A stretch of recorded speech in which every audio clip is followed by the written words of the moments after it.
it tells you about the spontaneity of a reaction.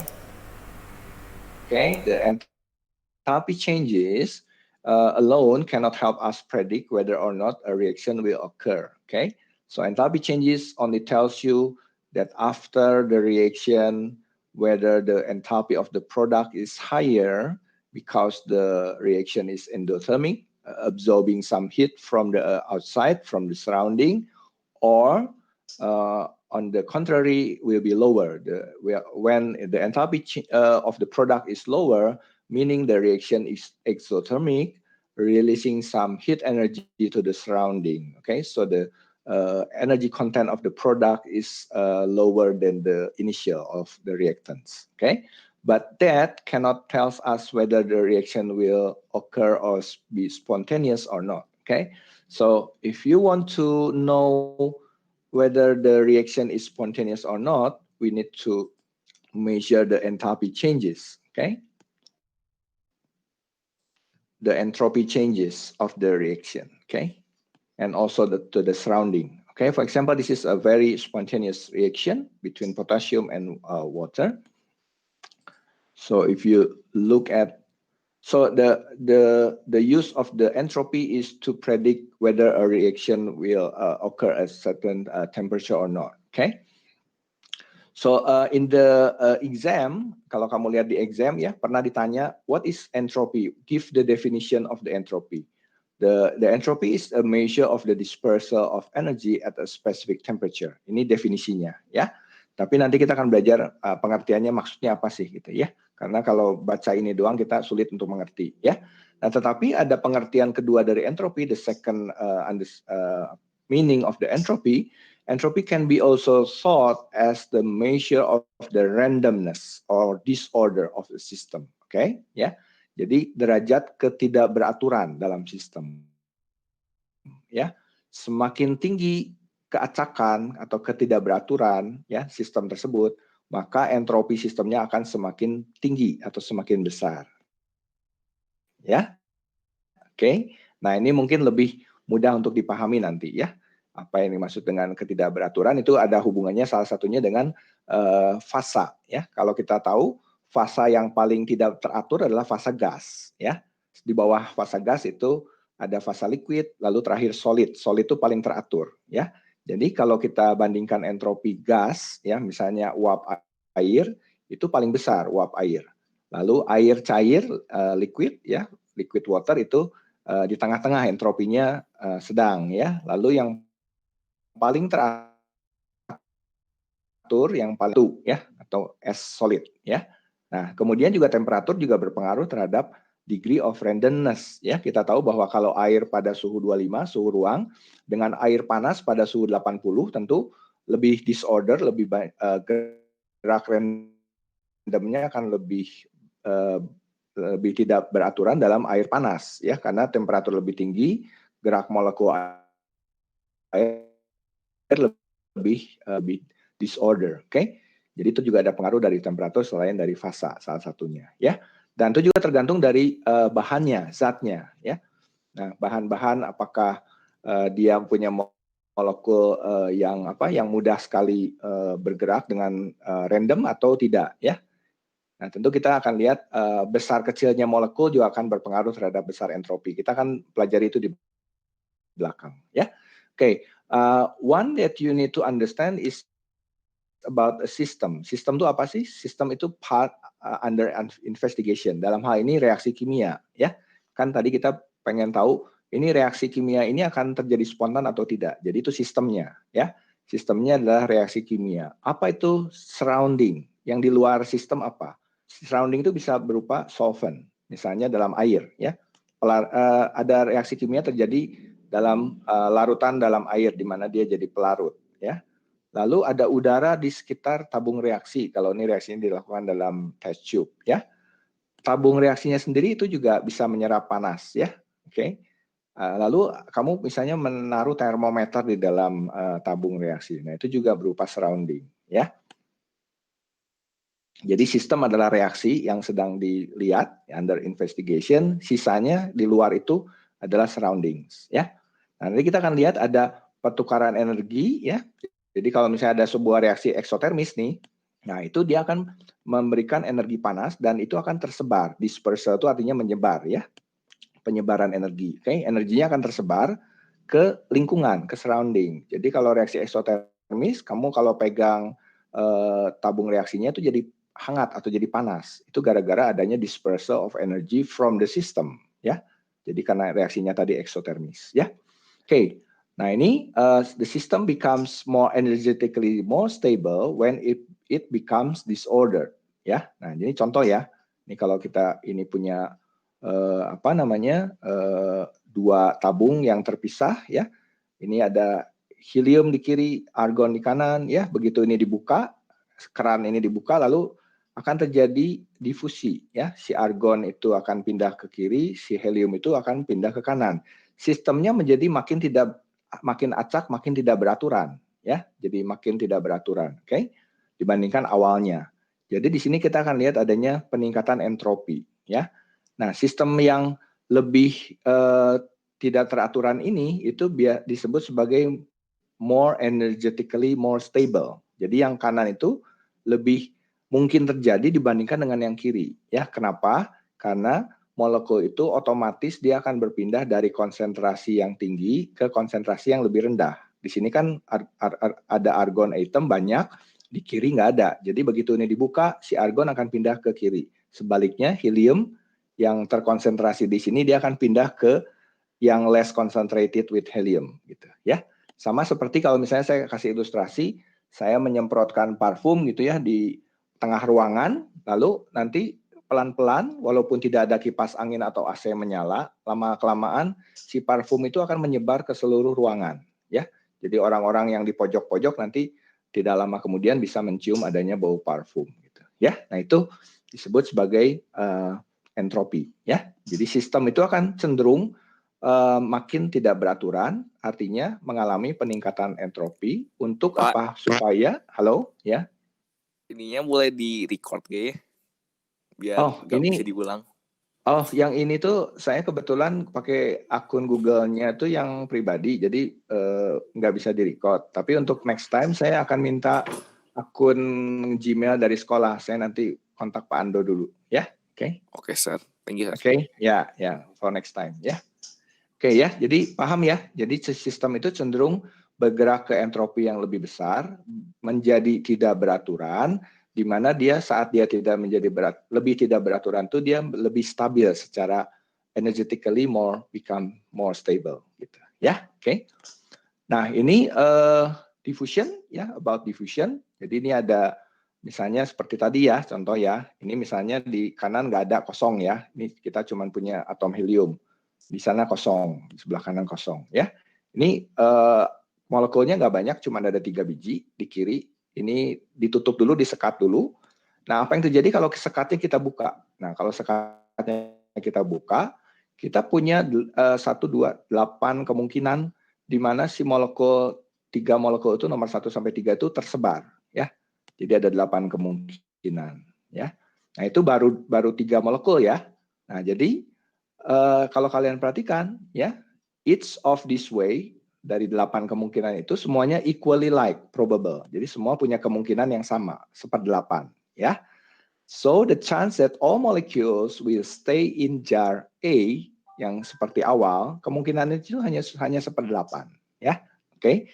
Nah, jadi dengan perkata lain, ini tuh molekul itu cenderung berdifusi ya karena ada lebih banyak kemungkinan dia tersebar seperti 8 ilustrasi ini ya ketimbang dia semua mengelompok di satu sisi, cuman seperti yang di awal semula ya. Jadi difusi itu sesuatu yang otomatis akan terjadi karena there are many other possible ways how the molecules are arranged than this kind of possibility. Oke, ya. Jadi itu difusi terjadi secara spontan, ya.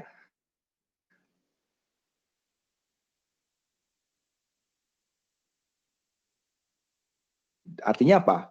Molekul itu akan cenderung berpindah ya, seperti itu. Baru 3 molekulnya jadi meningkat jadi 2/5, 32. Ya, kamu kebayang kalau di molekulnya itu ada 1 juta molekul, ya. Jadi kemungkinannya sudah tak terhingga. Oke. So diffusion will happens because there are an overwhelming, much more likelihood of it taking place, spreading out, than rather than stay in the same place like the initial, ya. Oke. Jadi itu tentang difusi, ya. Nah, jadi kamu bisa lihat di sini bahwa memang sebuah sistem itu cenderung dia akan mengarah ke sistem yang lebih tidak beraturan atau meningkat entropinya. Untuk apa? Supaya dia menjadi bisa lebih stabil, ya. Oke. Demikian juga dengan reaksi kimia seperti itu. Oke. Nanti question dicoba ya di rumah ya. Oke. Nah, sekarang saya akan membahas tentang standard molar entropies, ya. Nah, ini ada contoh di tabel 231, ini substance macam-macam, ya. Lalu di sini ada standard molar entropies. Apa arti kata standard? Seperti biasa, arti kata standard merujuk pada temperature 25 degree Celsius or 298 Kelvin, okay, and a pressure of 1 atm, ya, oke. Nah, kalau kamu perhatikan unit yang diberikan ini dalam joule per Kelvin per mol, ya. Nah, ini harus diperhatikan unitnya dalam joule. Kenapa harus kita perhatikan? Karena kadang-kadang kalau ini nanti di dalam perhitungan-perhitungan tuh melibatkan delta H reaksi, biasanya delta H reaksi itu dalam kilojoule, sementara entropi dalam joule. Jadi harus diperhatikan, ya. Jadi si kilojoule dalam delta H reaksi harus dirubah jadi joule juga supaya konsisten, supaya sama, ya, dikali 1000. Oke. Nah, perhatikan bahwa standard molar entropies of substances semuanya bilangan positif, ya, semuanya bilangan positif, termasuk elemen juga, ya. Nah, coba kita lihat some generalization about standard molar entropy, ya, di halaman 352, ya. Lalu kita discuss juga bagaimana kalau si substance itu meleleh dan juga nanti mendidih, ya. Oke. Nah, kita lihat yang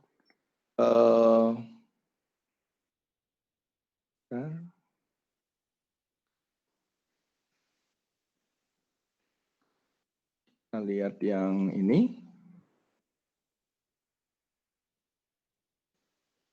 Bentar ya.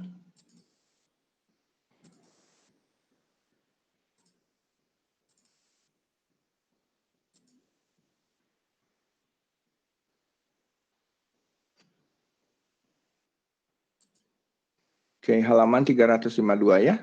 Halaman 352 dari textbook kalian.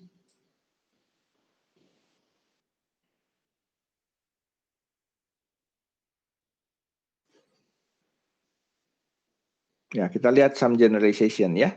Gases generally have much higher entropy values than liquids. Liquids have higher entropy values than solids ya. Kalian bisa paham tadi saya sudah jelasin juga. Makin tidak beraturan, makin tinggi entropinya. Gas itu paling random gerakannya dan paling tidak beraturan dibandingkan liquid, apalagi dibandingkan solids ya. Kecuali ada sedikit exception untuk liquid mercury, memang ini sifatnya anomali ya. Oke, lalu simpler substances ya, artinya molekul yang lebih sederhana ya, dengan atom yang lebih sedikit itu memiliki entropi yang lebih rendah dibandingkan dengan kompleks substances ya. Contohnya kalsium oxide dibandingkan dengan kalsium carbonate ya. Kalsium oxide lebih simpel molekulnya, atomnya lebih dikit dibandingkan kalsium carbonate ya. Nah, entropinya lebih rendah. Itu second generalization ya. Lalu yang generalisasi yang ketiga adalah tergantung kekerasan dari sebuah substance. Harder substance will have lower entropy value. Artinya kristalnya itu lebih teratur dibandingkan dengan yang soft substance, soft solids ya. Contohnya diamond. Diamond itu kan sangat keras ya, lebih keras dari batu ya. Nah, dia memiliki entropi yang rendah sekali ya. Kalau kamu lihat di tabel dia paling rendah. Kenapa? Karena molekul atom-atom karbon di dalam structure diamond itu highly ordered atau sangat teratur ya, sehingga memiliki entropi yang sangat rendah. Oke. Nah, kalau kita lihat untuk substance yang sama, dia akan meningkat entropinya kalau dia meleleh dan juga kalau dia berubah menjadi uap ya. Nah, contohnya untuk air ya. Oke. Nah, bisa kita lihat di gambar. Nah, di sini kamu lihat. Ini waktu dia naik suhunya, dipanasin ya. Dia ada kenaikan perlahan-lahan, gradual, lalu saat dia melting, berubah dari solid jadi liquid, entropinya naik dengan cepat, ya, dengan drastis. Oke. Nah, lalu kalau sudah semua jadi cair, dipanaskan lagi, dia naik suhunya ya, tapi fasanya tetap cair. Dia naiknya pelan-pelan, gradual, oke. Lalu sampai boiling point, terus dia akan berubah jadi uap. Nah, saat berubah jadi uap, entropinya naik lagi dengan drastis, ya, oke. Jadi kita lihat di situ fasa dari sebuah zat itu sangat berpengaruh terhadap nilai entropinya, ya, oke. Nah, itu yang dibahas di halaman 352 termasuk gambar 235, ya, tentang besar kecilnya entropi dan juga some generalization can be made about the standard molar entropy. Sampai di sini cukup jelas? Ada yang mau bertanya?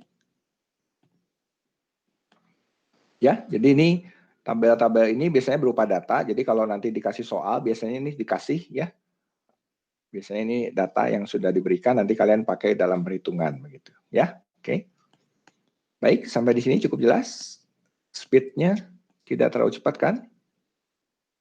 Oke, kalau jelas kita akan lihat lagi berikutnya ya. Nah, kita akan lihat chemical reaction seperti yang kita tadi bahas di awal ya. Nah, kalau kita punya reaksi kimia sebagai sistem ya, kita akan bandingkan entropi reaktan awal dan produk akhir, initial and final ya. Nah, sehingga kalau selisihnya kita hitung, kita akan dapatkan yang namanya entropy change atau delta S. Ya, simbol entropi itu S.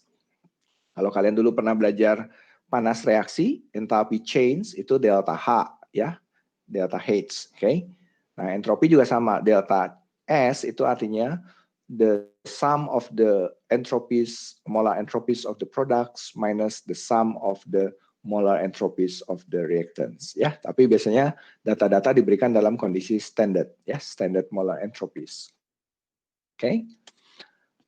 Since gases have much higher entropy than liquids and solid, as we previously seen from figure 23.5, okay? So if there is a change in the number of gaseous molecules in a certain reaction, there will be very likely there is a very significant entropy change. Ya, jadi kalau ada perubahan jumlah atom gas ya kiri kanan, nah itu kemungkinan ada perubahan entropi reaksi yang signifikan ya, karena nilai entropi dari gas kita tahu jauh lebih besar daripada liquids dan solids ya. Oke.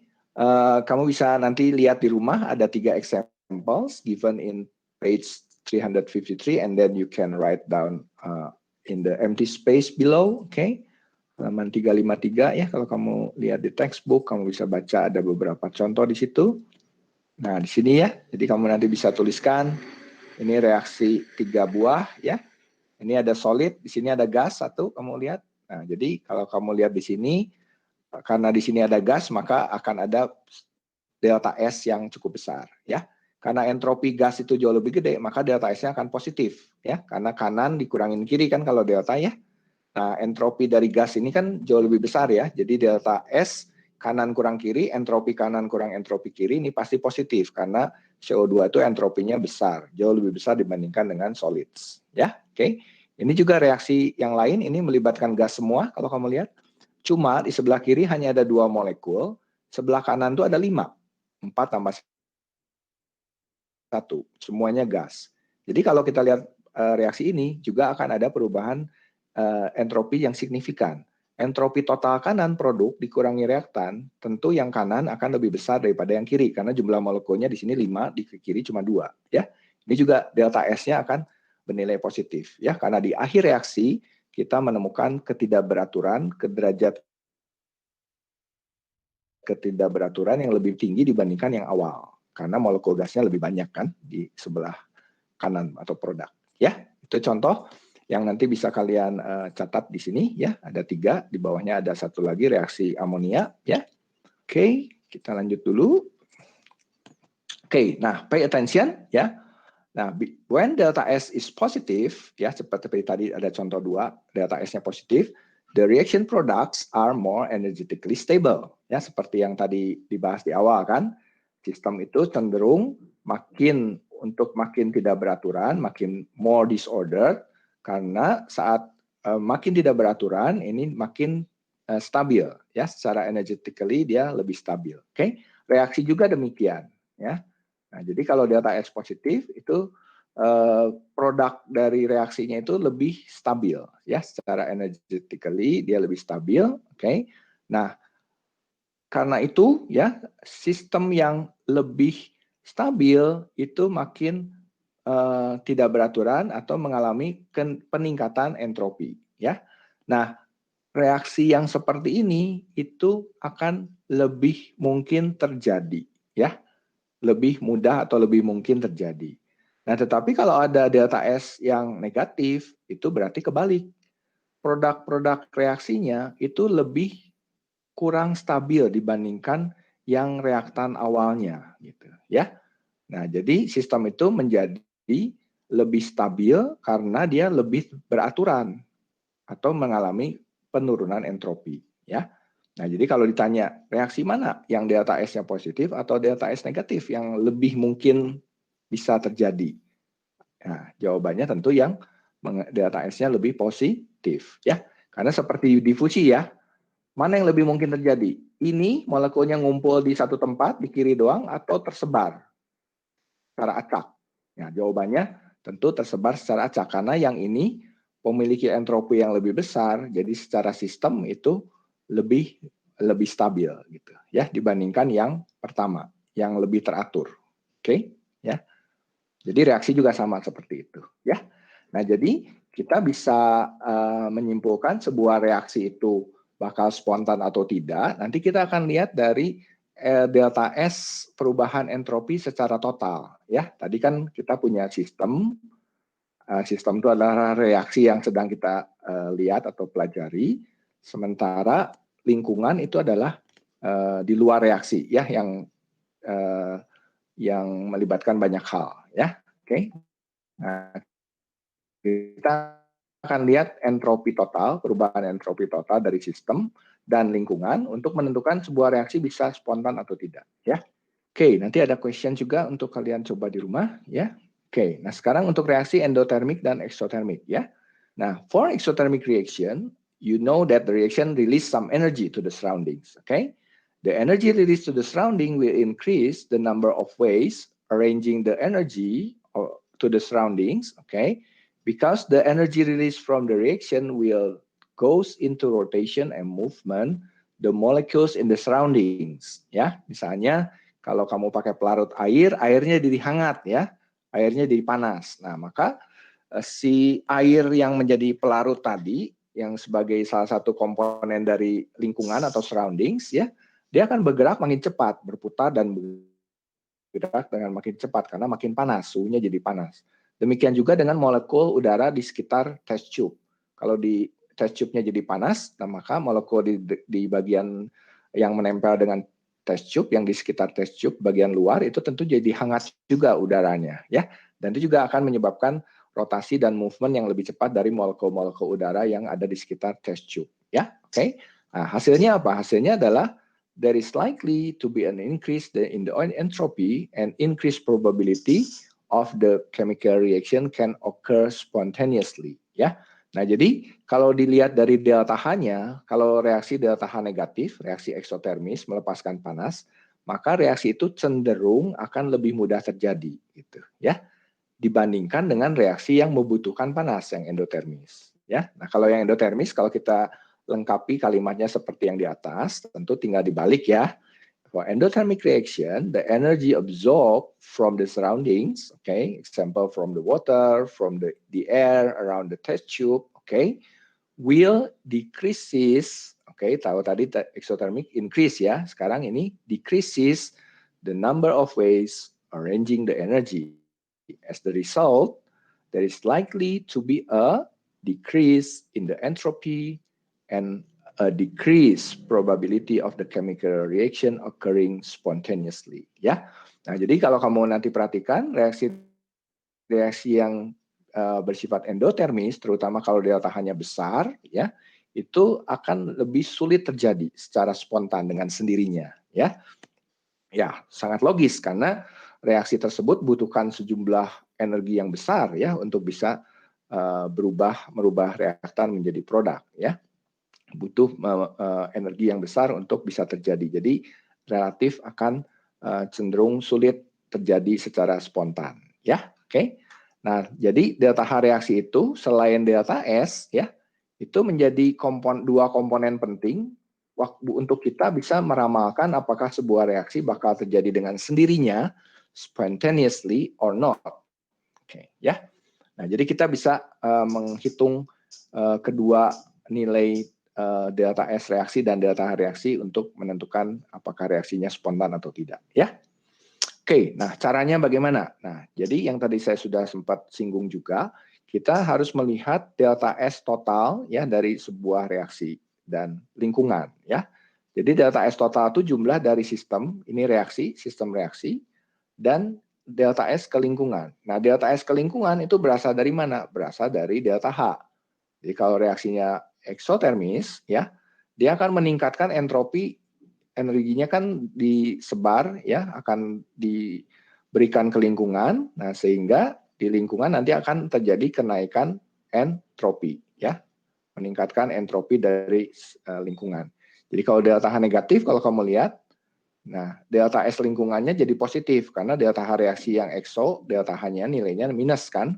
Minus kali minus itu jadi plus, ya. Artinya panas yang dihasilkan dari reaksi itu akan menyebabkan kenaikan entropi dari surroundings. Tadi airnya jadi panas, molekul air bergerak jadi makin cepat.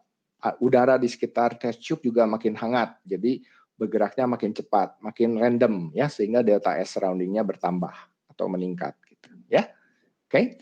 Nah, jadi bagaimana kita menentukan sebuah reaksi bisa spontan atau tidak dilihat dari delta S total. Kita lihat ada dua komponen, delta S system dan surroundings, ya. Delta S system itu mudah, tinggal selisih kan delta, ya. Delta itu kan akhir kurang awal, berarti entropi total dari si produk dikali koefisien reaksi masing-masing tentunya dikurangi dengan jumlah dari entropi molar dari reaktan-reaktan. Tentu dikali koefisien reaksi juga, ya. Kita akan dapat delta S system. Oke. Lalu ngitung delta S surrounding, kita butuh data panas reaksi, delta H reaksinya berapa, ya. Nah, makanya tadi saya pesan hati-hati, ini satuannya joule, di sini satuannya biasanya kilojoule. Jadi yang ini harus dikali 1000 supaya satuannya jadi konsisten atau sama, ya, di dalam joule. Oke. Bisa paham sampai sini? Nah, jadi kalau kamu sudah menghitung keduanya, lalu kamu bisa dapat dua kemungkinan. Itu bilangan delta S totalnya itu bilangan positif atau bilangan negatif. Nah, kalau positif artinya reaksinya akan spontan. Spontan dengan sendirinya terjadi. Kalau negatif artinya reaksinya tidak akan terjadi, ya. Kenapa? Karena kalau delta S positif itu seperti yang kita lihat sebelumnya, ya. Sebuah sistem itu kan dia cenderung untuk mengalami peningkatan entropi, ya. Delta S positif kan berarti kalau meningkat kan berarti deltanya positif. Di mana sistem tersebut menjadi lebih stabil, ya. Oke. Jadi itu, ya, bagaimana menentukan sebuah reaksi bakal spontan atau tidak, ya. Oke. Nah, ini jangan lupa tadi stoikiometri reaksi waktu ngitung delta S system harus diperhitungkan koefisien reaktan produk, ya.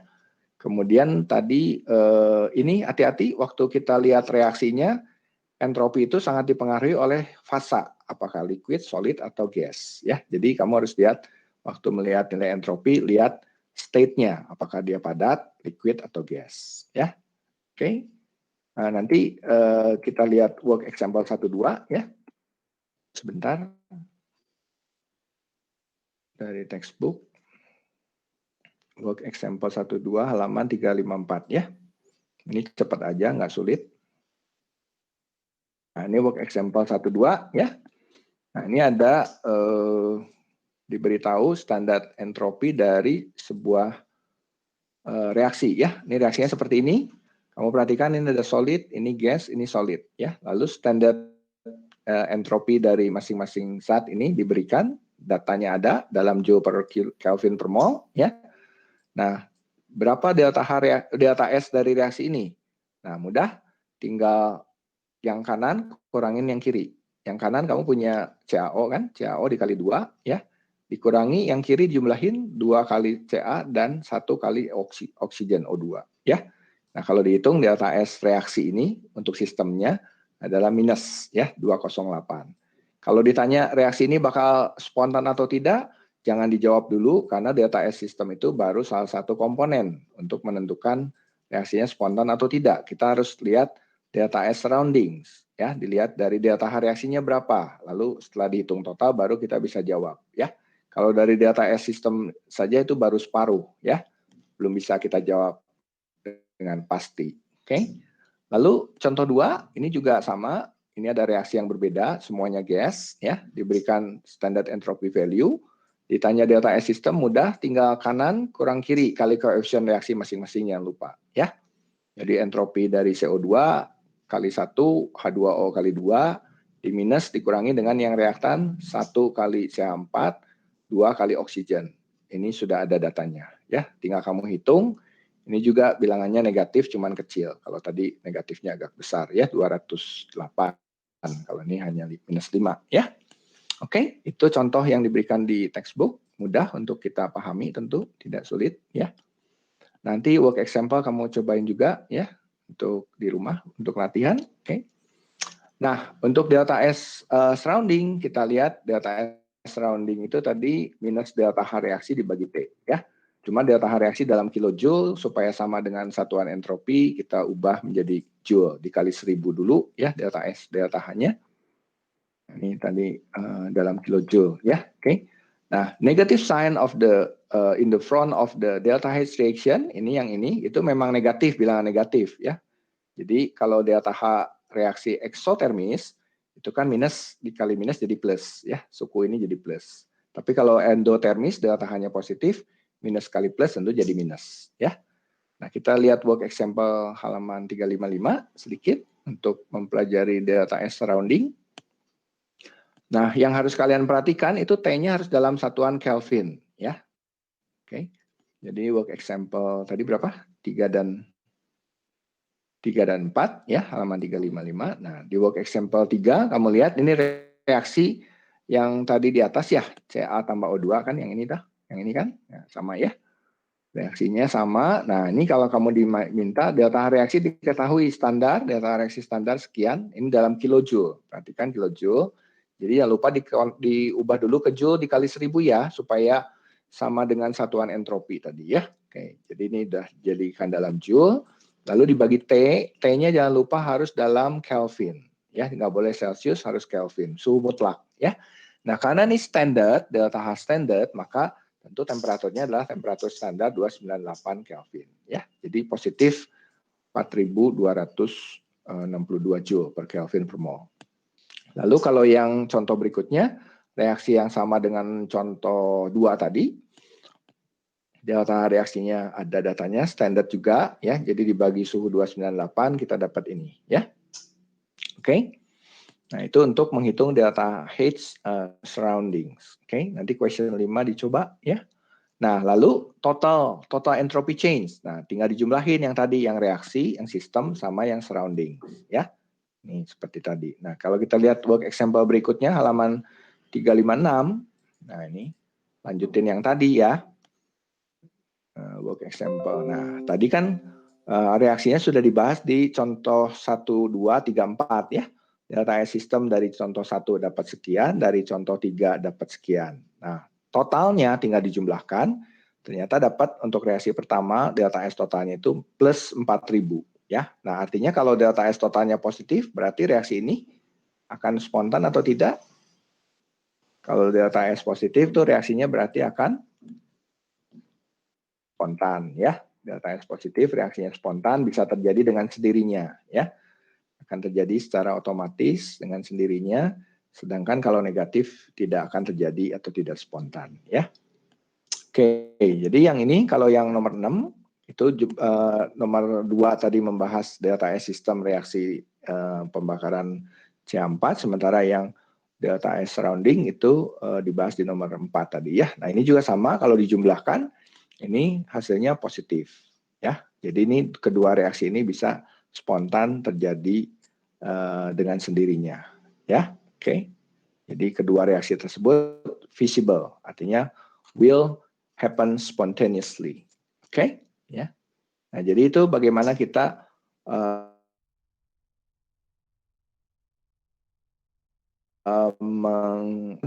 kespontanan sebuah reaksi dari delta S total. Ya, oke. Ada pertanyaan sampai sini sebelum saya bahas slide berikutnya?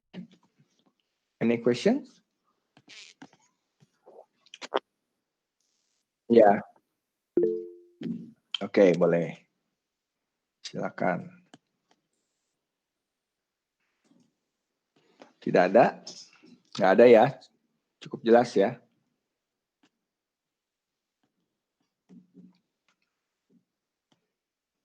Oke, kalau cukup jelas, saya bisa lanjutkan ya.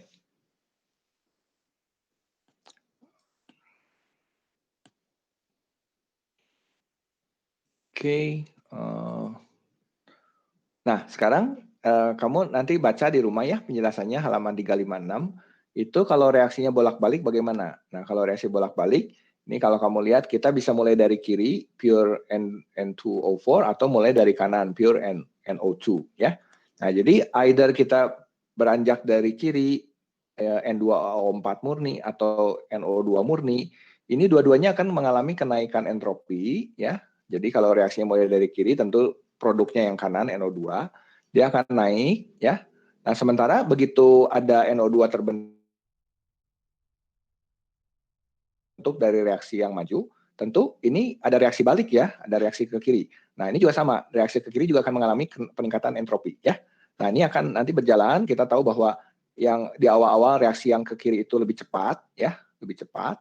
Sementara yang reaksi kanan itu lambat, tapi nanti yang ini jadi makin lambat. Kalau kamu perhatikan nih makin kenaikannya makin pelan ya. Nah, sementara yang ini juga akan menyusul. Nah, sampai laju reaksinya kedua sama. Nah, ini nanti entropinya ketemu di sini. Nah, kalau sudah ketemu di sini, kalau kamu lihat di sini sudah tidak lagi terjadi perubahan, tidak ada lagi perubahan entropi dari reaksi ini. Ya, artinya apa? Kalau sistemnya sudah setimbang, jumlah N2O4 maupun NO2 di dalam reaksi tidak berubah lagi, maka sistemnya setimbang, entropinya sudah tidak berubah lagi. Tidak ada penambahan atau pengurangan entropi lagi. Atau delta S-nya pada saat tepat dia sudah setimbang, delta S reaksinya jadi 0. Ya, sudah tidak ada perubahan reaksi lagi. Ya, oke. Jadi bisa reaksi mulai dari kiri, tentu ke kanan, produknya yang ini. Tapi kalau kita mulai dari pure NO2, tentu yang jadi produk adalah N2O4, ini reaktannya gitu ya. Dan hal yang mirip akan terjadi ya. Oke. Dia akan naik, ini juga naik. Nanti lama-lama yang ini nyusul nanti ketemunya di sini ya. Dan sudah tidak berubah lagi atau delta S-nya 0. Oke. Nah, nanti kamu bisa baca lebih detail di halaman 356 ya. Oke. Nah, entropy changes and reaction temperature. Nah, kalau tadi kan kita ngitungnya pada suhu standar 298 ya. Nah, sekarang kita lihat bahwa temperatur reaksi juga bisa berpengaruh sama kespontanan reaksi ya. Nah, kita lihat bisa jadi reaksi itu kan sering dilakukan way above the standard temperature ya, jauh di atas suhu kamar ya. Nah, kita akan lihat sebuah contoh dekomposisi dari zinc carbonate dilakukan pada suhu kamar dan dilakukan pada suhu yang jauh lebih panas ya, di atas 500 derajat Celcius. Oke. Nah, nanti kamu bisa baca di rumah, ini halaman 35758 ya, baca di rumah. Kita akan bahas dulu yang ini, decomposition of zinc carbonate. Oke. Nah, zinc carbonate, kalau kamu lihat, ini delta H reaksinya sekian, positif ya. Lalu ini untuk reaksi ini, delta S sistemnya ya, itu 174. Nah, ini ada asumsi ya, ada asumsi delta H reaksi itu tidak berubah signifikan terhadap temperature. Jadi delta H reaksi dianggap sama gitu ya. Walaupun kenyataannya dia sedikit berubah ya. Kalau ada perbedaan CP produk dan reaktan itu delta H reaksi akan berubah sedikit kalau kita ukur pada temperatur yang berbeda ya. Tapi untuk memudahkan karena ini masih level SMA, dianggap delta H reaksinya konstan gitu ya. Oke. Nah, kemudian kita lihat ya. Nah, ini kita lihat reaksinya dilangsungkan pada dua temperatur yang berbeda. Ini suhu kamar, ini suhu yang panas di atas berapa nih? 550 Kelvin berarti dikurangin 273 ya. Jadi 200 sekian derajat Celcius. Oke. Nah, kita lihat delta S surrounding-nya. Delta S surrounding-nya itu kan negatif delta H dibagi T ya, temperatur reaksi 298 Kelvin, yang ini 550. Jadi dua reaksi ini pada suhu yang berbeda menghasilkan delta S surrounding yang berbeda nilainya. Ini negatif 240 Joule per mol per Kelvin, yang suhu lebih panas 200 sekian ya, 200 mungkin hampir 80-an itu nilai delta S surroundingnya lebih kecil, minus 130-an ya. Nah, kalau di total dengan delta S reaksi yang tadi 175 ya, kalau di total yang ini dapatnya minus 68, sementara yang kanan dapatnya positif 43. Nah, artinya apa? Artinya reaksi yang sama dilakukan pada suhu yang berbeda, itu bisa jadi lihat delta S negatif, artinya reaksi ini not feasible. It will not occur at room temperature. Okay? But if you use a much higher temperature at 550 Kelvin, okay, this reaction becomes spontaneous or can happen or can occur. Okay, ya.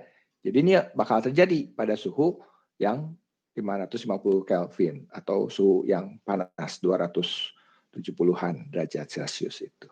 Ya, sementara di suhu kamar ini reaksi ini tidak mungkin terjadi gitu ya. Karena delta S-nya negatif. Sementara pada suhu yang lebih panas, dekomposisi zinc carbonate ini bisa terjadi ya. Pada temperatur yang jauh lebih tinggi dari suhu ruang ya, karena delta S-nya sudah positif gitu ya. Nah, tapi kalau kamu pakai karbonat yang lain seperti kalsium carbonate, dia tidak akan spontan di atas suhu 600 atau 700 derajat ya Celcius ya. Jadi suhunya butuh jauh lebih tinggi lagi ya untuk kalsium carbonate. Oke. Biasanya kalau di pabrik di atas 700 derajat untuk kalsium carbonate baru dia terdekompos dengan baik ya. Oke, jadi itu pengaruh dari reaction temperature pada kespontanan reaksi ya. Jadi tergantung sebuah reaksi bisa spontan atau tidak juga dipengaruhi oleh pada suhu berapa dia dilangsungkan gitu ya. Oke. Paham? Sampai sini? Bisa paham? Oke, karena ini waktunya tinggal sedikit lagi, jadi saya akan cepat membahas tentang Gibbs free energy ya. Nah, sekarang kalau tadi kamu sudah belajar delta S itu total dari surrounding plus reaksi ya. Nah, sekarang kita akan belajar tentang Gibbs free energy. Nah, biasanya kita hanya fokus ke sistem ya, tidak perlu pusingin surrounding. Jadi ini kita menggunakan besaran yang namanya Gibbs free energy atau delta G ya. G itu dari Gibbs ya. Nah, delta G itu adalah negatif dari T temperature mutlak, suhu reaksi mutlak dalam Kelvin dikali delta S total ya. Nah, tadi karena delta S total itu adalah delta S sistem minus delta H reaksi, ini sistem juga ya, dibagi T. Nah, jadi kalau mau diubah menjadi delta G itu tinggal dikalikan dengan minus T.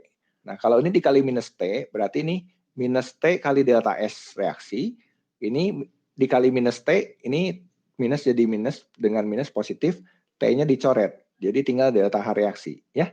Jadi kalau ini dikali dengan negatif T, jadi delta G, hasilnya adalah delta H reaksi di minus T kali delta S reaksi atau sistem ya. Jadi delta G adalah delta H of the reaction minus T, the temperature in Kelvin of the reaction, times delta S of the reaction or the system ya. Nah, jadi kalau kita udah pakai delta G, kita nggak usah pusingin delta S surroundings, kita fokus ke sistem reaksinya saja. Ini delta H reaksinya, ini delta S reaksi gitu ya. Oke. Nah, kemudian standard molar Gibbs free energy formation delta GF ya. Nah, ini delta GF ini menunjukkan kalau ini sebuah reaksi formation ya seperti delta H formation, ini delta GF ya formation. Unitnya dalam kilojoule per mol. Ini biasanya data-datanya bisa dicari atau ditentukan atau ditemukan di dalam textbook ya. Bisa dapat data-data delta G formation. Oke. Tapi sekali lagi ini karena ada standar, ini jangan lupa 25 derajat Celcius 1 atm ya. Oke, nah delta G tadi sudah dibahas, delta H reaksi dikurangi T kali delta S reaksi ya.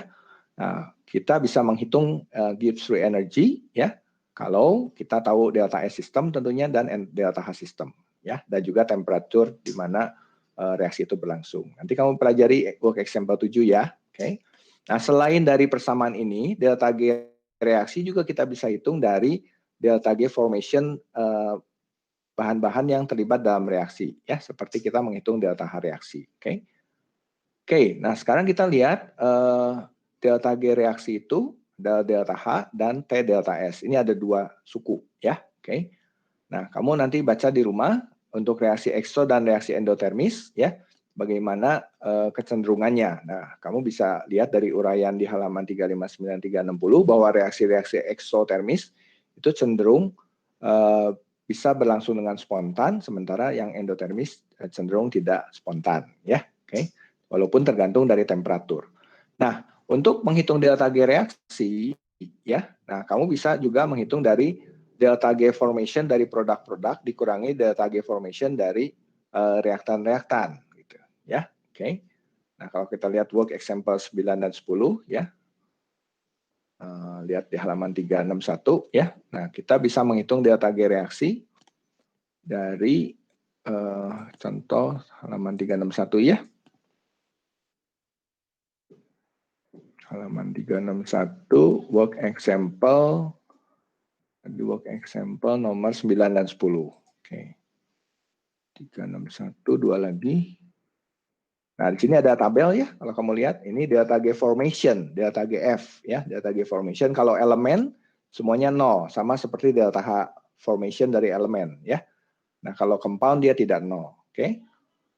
Nah, jadi kalau bagaimana kita menghitung delta G reaksi dari delta GF, data delta G formation, ya, dari molekul-molekul atau senyawa-senyawa, kalau elemen dia 0, nah contohnya nih reaksi ini, ya, bagaimana menghitung delta G reaksi ini, delta G standar reaksi ini, tinggal yang kanan, formation kanan dikurangin formation yang kiri, ya, oke, pakai diagram Hess, tapi shortcutnya adalah tinggal yang kanan dikurangin yang kiri, delta G2 itu yang kanan, yang produk-produk dikali koefisien, produknya ada sodium karbonat, CO2 dan H2O, itu kamu jumlahkan delta G formation-nya, ya, dikali koefisien, jangan lupa dikurangin yang reaktan, yang kiri sodium bikarbonat, jangan lupa ada 2 di situ, jadi dikali 2 kali koefisien reaksi, ya.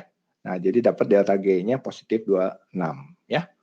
Nah, untuk reaksi yang lain, kamu juga sama, ngitungnya tinggal pakai delta G produk-produk dikurangi reaktan. Jangan lupa delta G formation untuk reaktan, karena ini elemen, ya, elemen pada kondisi standar, ini 0, sama seperti delta H formation. Untuk elemen-elemen pada kondisi standar mereka, nilainya 0, ya, seperti yang kamu lihat di tabel ini. Ya, ini elemen semua pada kondisi standar, sesuai state-nya, karbon solid, ya, oksigen, hidrogen, nitrogen itu gas, ya, itu 0 nilainya, tidak ada, ya. Nilainya 0, jadi kita dapat delta G reaksinya minus 540, ya. Oke. Sampai sini cukup jelas? Kita tinggal punya 5 menit lagi. Ya, kita coba tuntaskan, ya. Nanti ya, sama Pak Guston bisa berlatih soal-soal dan juga membahas yang kalau ada kesulitan di textbook, ya, dari contoh-contoh dan exercises. Oke. Nah, sekarang bagaimana hubungan Gibbs free energy dengan kespontanan reaksi? Nah, mudah saja. Kalau tadi delta S total itu kalau positif, ya, kalau positif reaksi spontan kan, kalau negatif malah tidak spontan, ya. Nah, karena delta G itu minus kali T, T itu kan pasti bilangan positif, ya, suhu mutlak dalam Kelvin. Jadi minus kali delta S total. Nah, sekarang jadi terbalik. Kalau reaksi itu spontan, itu kan delta S totalnya harus positif. Positif kali negatif, jadi delta G-nya negatif. Jadi reaksi-reaksi yang spontan terjadi dengan sendirinya adalah reaksi-reaksi yang memiliki nilai delta G negatif. Semakin negatif, semakin besar negatifnya, semakin minus, makin spontan, reaksinya makin mudah terjadi, ya. Sebaliknya kalau delta S total itu negatif, artinya reaksi itu tidak spontan, ya. Negatif kali negatif itu jadi positif.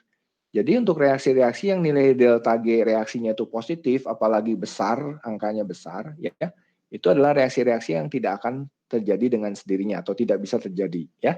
It's not feasible or will not happen spontaneously. Ya, jadi kebalik ya, harus diingat, jangan lupa reaksi-reaksi yang spontan terjadi dengan sendirinya adalah reaksi-reaksi dengan delta S total positif atau delta G yang negatif.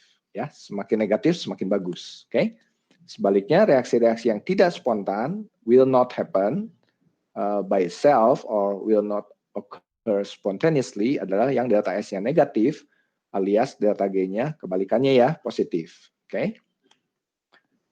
Baik, sampai di sini saya akan lihat ya, delta G positif itu reaksinya tidak akan terjadi, unlikely to decompose ya.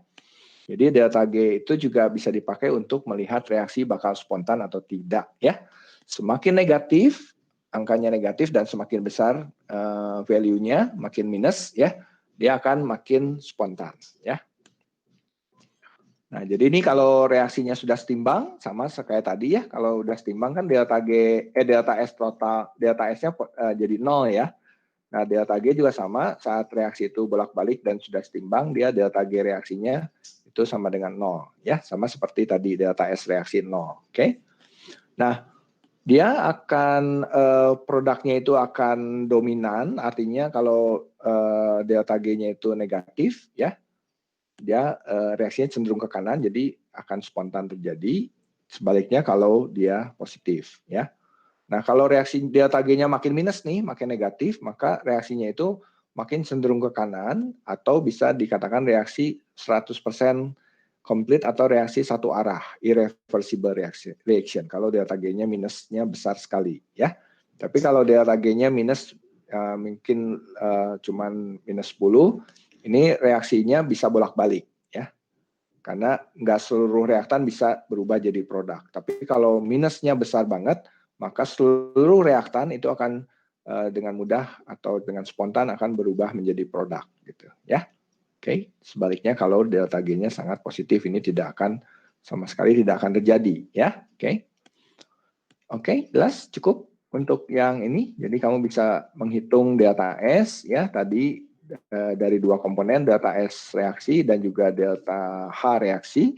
Nah, sementara delta G reaksi itu langsung memakai apa yang dimiliki oleh sistem ya, delta H reaksi atau sistem, juga delta S dari reaksi atau si sistem ya. Oke. Jadi itu yang bisa disampaikan dari bab entropi dan Gibbs free energy ini. Mungkin masih ada pertanyaan? Kalau barangkali dari yang tadi ada yang bingung, silakan. Oh, oke. Nah, iya, sebentar. Nah, dia nanya apa tadi, maaf?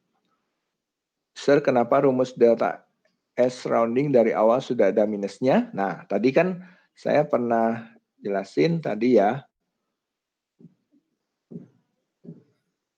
Oke, yang ini ya. Tadi saya sudah jelaskan, mungkin Nadia miss ya. Nah, jadi kan kalau reaksi yang bersifat eksotermis ya, bersifat eksotermis. Nah, kalau reaksinya eksotermis, dia kan melepaskan panas ya ke lingkungan ya. Nah, kalau kita lihat lagi lingkungan itu apa sih? Nah, lingkungan itu kan bisa jadi air yang ada di dalam test tube ya, di dalam beaker glass atau test tube kan. Di situ kan pakai air, pelarutnya air ya. Nah, misalnya kamu reaksinya asam sama basa, HCl sama NaOH. Itu sistemnya, si reaksi itu sistemnya HCl-NaOH bereaksi jadi air dan NaCl.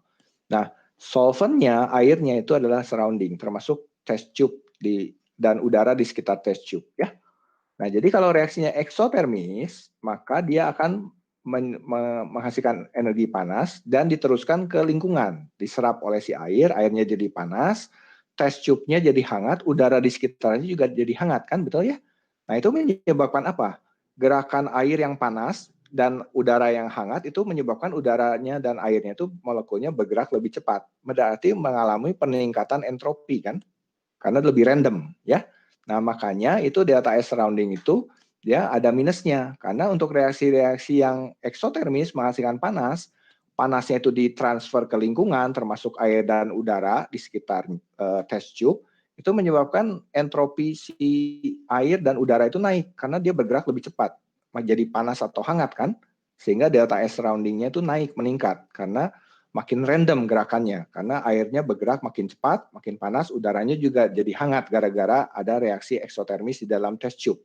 Sistemnya itu kan si reaksinya, ya.